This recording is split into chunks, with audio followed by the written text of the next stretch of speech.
তো আমাদের যে আলোচনার ভিতরে যেটা আসছে আমরা বোর্ডে যে লিখে দিয়েছি দেখো, পীড়নের মাত্রা এবং একক নির্ণয় করো, আয়তন গুণাঙ্ক ও সংনাম্যতা ব্যাখ্যা করো, আকার গুণাঙ্ক ব্যাখ্যা করো চিত্র সহ। এখন আমরা কিন্তু যে আয়তন গুণাঙ্ক ও সংনাম্যতা এগুলো নিয়ে আমরা আলোচনাও করে ফেলছি আগে। আর আকার গুণাঙ্ক ব্যাখ্যা করো, আমরা এখন ওটা ছবি দিয়ে আবার ওটা একটু দেখাই দেব। দেখো, আকার গুণাঙ্কের জন্য আমাদের যেটা প্রয়োজন, আমরা এরকম একটা ছবি আঁকলাম, তোমরা সবাই এঁকে ফেলো আমার সাথে। A B C D. এখন আমরা এটাকে যদি স্থির রেখে এদিকে যদি বল প্রয়োগ করি, এই বরাবর আমি তীর চিহ্ন দিয়েছি, এই বরাবর যদি আমরা বল প্রয়োগ করতাম তাহলে অবশ্যই এটা এইদিকে ঢেলে যেত অনেকটা, তখন এরকম একটা আকৃতি রূপ ধারণ করত।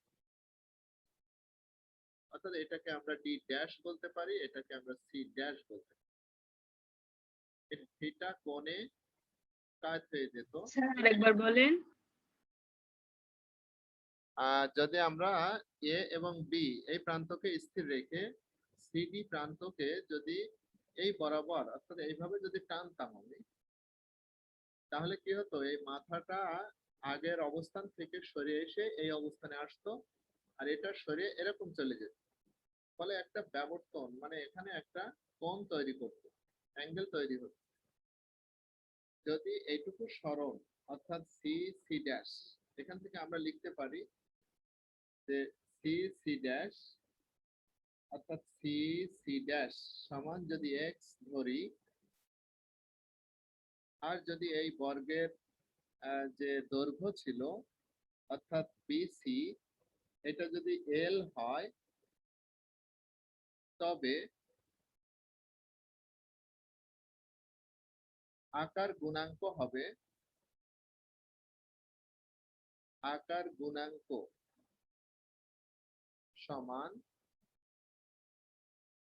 আকার পীড়ন বাই আকার বিকৃতি। আকার পীড়ন বাই আকার বিকৃতি। এখন এই যে আকার গুণাঙ্ক, এটার জন্য আমরা কি করতে পারি? এই আকার গুণাঙ্কের জন্য আমরা যেটা দেখব সেটা হচ্ছে ইটা দ্বারা বা এন দ্বারা আকার গুণাঙ্ককে প্রকাশ করলাম। তো এফ বাই এ আপন এইটা, অর্থাৎ আকার বিকৃতিটা হচ্ছে, এখানে আমি লিখে দেই আকার বিকৃতি সমান টেন থিটা ইকুয়াল লম্ব বাই, তোমরা কি জানো টেন থিটা সমান কি? লম্ব বাই ভূমি। তো এই যে ত্রিভুজটা কল্পনা করলাম অর্থাৎ সি বি সি ড্যাশ, এই ত্রিভুজে এটা হচ্ছে কোণ, এটা হচ্ছে লম্ব অর্থাৎ সি সি ড্যাশ, এটা হচ্ছে লম্ব বাই ভূমি হচ্ছে সিবি বা বিসি। এখানে যদি আমরা মান বসাই, সি সি ড্যাশ সমান যদি এক্স হয় আর বিসি সমান যদি এল হয়, তাহলে tan থিটা সমান এক্স বাই এল। তো আমরা এখানে কিন্তু tan থিটা লিখতে পারি। এবার tan থিটাকে যদি আমরা পরিবর্তন দেখাতে চাই, তাহলে এফ বাই এ আপন এক্স বাই এল, এটাও আমরা লিখতে পারি, অর্থাৎ এফ এল আপন এ এক্স, এটাকেও আমরা দেখাতে পারি।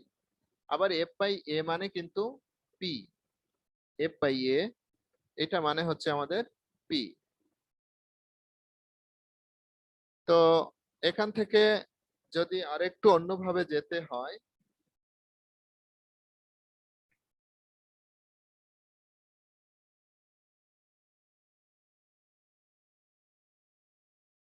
সেটাকে আমরা এমন ভাবে লিখতে পারতাম, ধরো এই জায়গা থেকেই, মানে এখান থেকেই যদি আমি লিখতে যাই, তাহলে ইটার সমান এফ বাই এ আপন tan থিটা।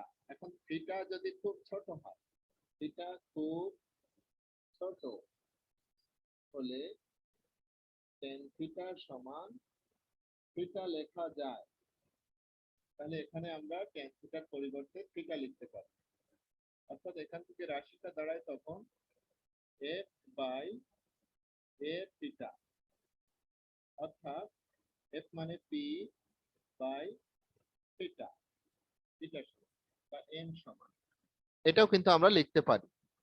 তাহলে আকার গুণাঙ্কের যে বিষয় আছে সেটা কিন্তু এভাবে ধারাবাহিকভাবে আসতে হবে।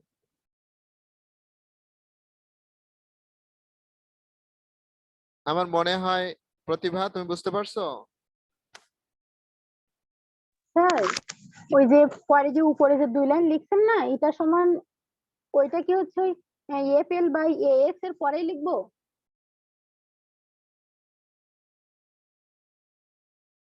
না না, ওটা তো আলাদা, আমি আলাদা বলে দিলাম না, ওটা দুই দুই ভাবে দুইটা অপশন আছে। জি স্যার, প্রথম বুঝতে পারছি। প্রথমে তো আমরা আকার গুণাঙ্ক সমান আকার পূরণ বাই আকার বিকৃতি এটা লিখে আসলাম, তারপরে এটার সমান আমরা লিখলাম বাই এন সমান এফ বাই এ আপন ট্যান থিটা। এখান থেকে আমরা এফ বাই এ লিখলাম, আর ট্যান থিটা মানে আবার এক্স বাই এল, সেক্ষেত্রে আমরা এক্স বাই এল হিসেবে ওটা আবার অ্যাপ্লাই করলাম। এখন যদি ওই এক্স বাই এল অর্থাৎ ট্যান থিটা, থিটা যদি খুব ছোট হয় সেক্ষেত্রের জন্য শর্তটা উপরে, এন সমান এফ বাই এ আপন থিটা। এখন এফ বাই এ আপন এ থিটা আর এন সমান পি বাই থিটা, এরকম ভাবে আমাদের ক্যালকুলেশনটা রেডি করতে হবে।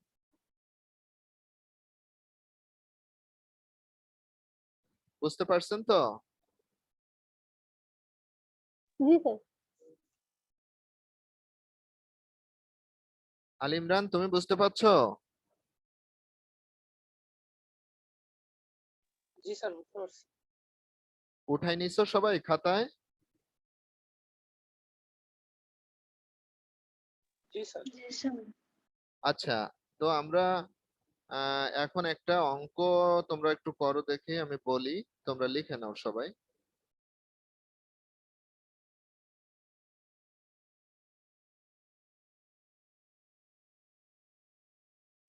জি স্যার। জি আমি বলছি, একটু অপেক্ষা করো, বলছি।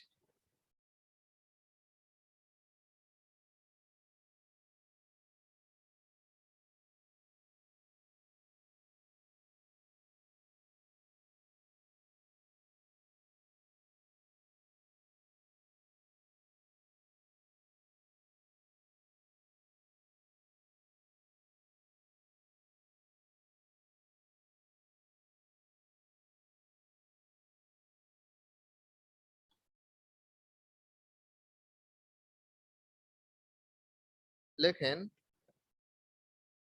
একটি ইস্পাতের তারের দৈর্ঘ্য 2 মিটার। একটি ইস্পাতের তারের দৈর্ঘ্য 2 metre.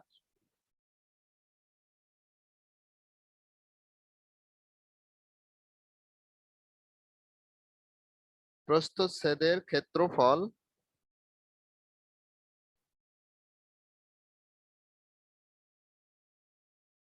On millimetre square.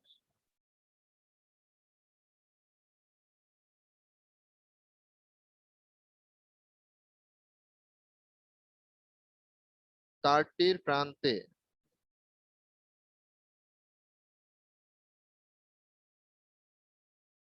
20 Newton বল প্রয়োগ করলে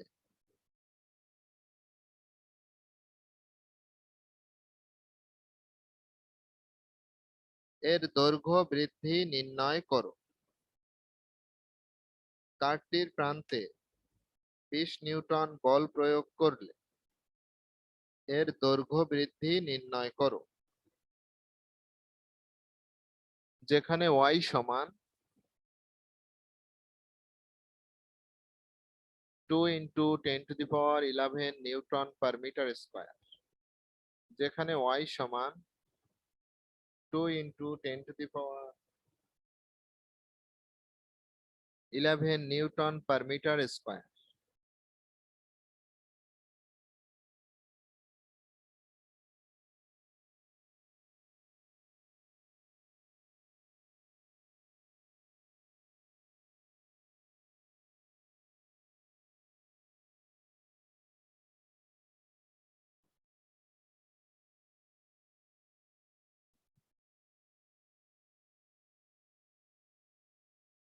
তরিকুল অঙ্কটা কি লিখছো শোনাও দেখি। একটি ইস্পাতের তারের দৈর্ঘ্য 2 মিটার, প্রস্থচ্ছেদের ক্ষেত্রফল 1 মিলিমিটার স্কয়ার। তারের প্রান্তে 20 নিউটন বল প্রয়োগ করলে এর দৈর্ঘ্য বৃদ্ধি নির্ণয় করো, যেখানে y equal to 2 into 10 2.10 into 10 to the power 11 হ্যাঁ, newton metre per 2 metre. into 10 to the power 11 newton per metre square. এই অঙ্কটা একটু দ্রুত করে ফেলেন, এটা y মানে ইয়ং গুণাঙ্ক বোঝাচ্ছে। তো একটু করে আমার উত্তরটা বলেন দেখি।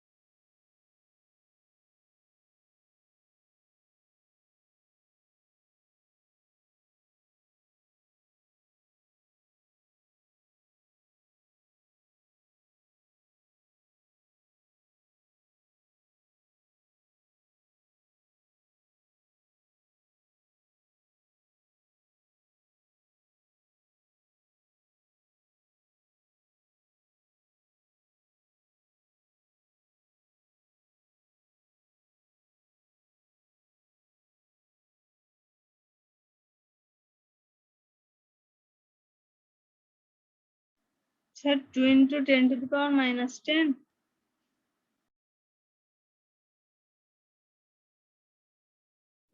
না, ভুল হয়ে গেছে মনে হচ্ছে, আবার করেন। পাওয়ারের ঝামেলা হয়ে যাচ্ছে। পাওয়ার পাওয়ার ঠিক করেন। ক্ষেত্রফল মিলিমিটার স্কয়ার, ওটাকে মিটার স্কয়ার করেন।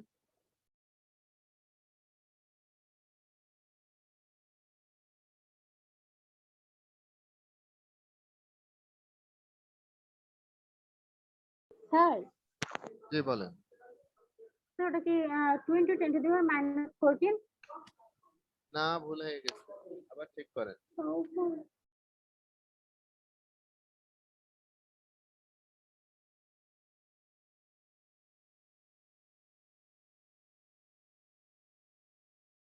আমি বলি, প্রস্থচ্ছেদের ক্ষেত্রফল যেটা আছে 1 into 10 to the power minus 6, অর্থাৎ যেহেতু মিলিমিটার স্কয়ার, তো মিলিমিটারকে মিটার করতে গেলে 10 টু দি পাওয়ার মাইনাস 3, আর সেটার স্কয়ার মানে হচ্ছে 10 to the power minus 6। Sir, 2 into 10 to the power minus 4. 2 into 10 to the power minus 4, জি, এটাই হচ্ছে উত্তর।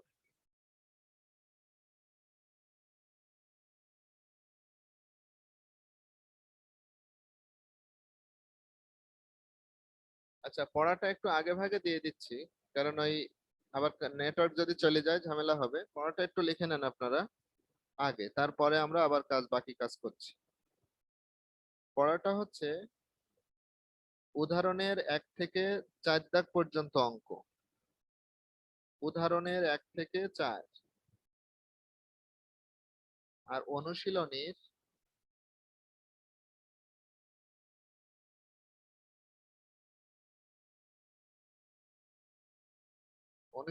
করবেন আপনারা 1 থেকে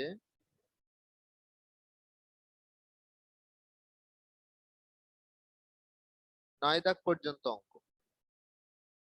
উদাহরণ করবেন 1 থেকে 4, অনুশীলনী করবেন 1 থেকে 9। এই অঙ্কগুলোর যে থিওরি বা যে সূত্র আমরা প্রায় সব করে ফেলছি।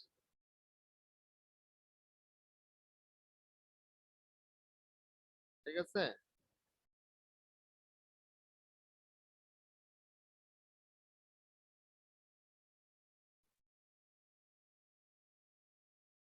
তাহলে পড়াটা আমরা লিখে নিতে পারছি তো?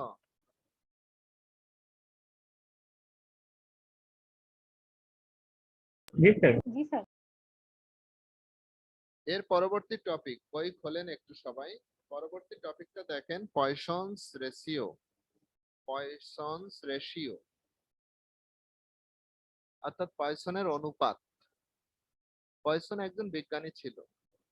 তিনি আসলে এই যে স্থিতিস্থাপকতা নিয়ে উনিও চিন্তা করছিলেন, গবেষণা করছিলেন।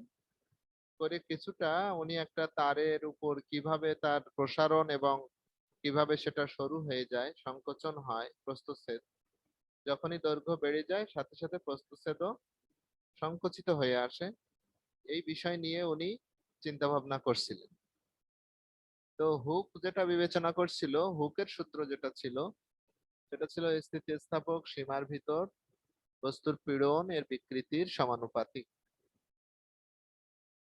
বাট পয়সন যেটা করছে সেটা হচ্ছে স্থিতিস্থাপক সীমার মধ্যে পার্শ্ব বিকৃতি ও দৈর্ঘ্য বিকৃতির অনুপাত একটি ধ্রুব সংখ্যা। আমি আবারও বলছি, হুকের সূত্র অনুযায়ী ইয়ং গুণাঙ্ক আসছিল, আর ইয়ং গুণাঙ্কটা কেমন ছিল? স্থিতিস্থাপক সীমার ভিতর বস্তুর পীড়ন এর বিকৃতির সমানুপাতিক, অর্থাৎ দৈর্ঘ্য পীড়ন ও দৈর্ঘ্য বিকৃতির অনুপাত একটি ধ্রুব সংখ্যা। আর এই ধ্রুব সংখ্যাকে ইয়ং গুণাঙ্ক বলে। আর পয়সনের অনুপাতে এসে পার্শ্ব বিকৃতি ও দৈর্ঘ্য বিকৃতি, এই দুটোর কথা কিন্তু বলা হচ্ছে, পার্শ্ব বিকৃতি ও দৈর্ঘ্য বিকৃতি। যাই হোক, আমাদের টাইমও প্রায় শেষ পর্যায়ে এসে গেছে, আমরা একটু আবার জয়েন করি সবাই।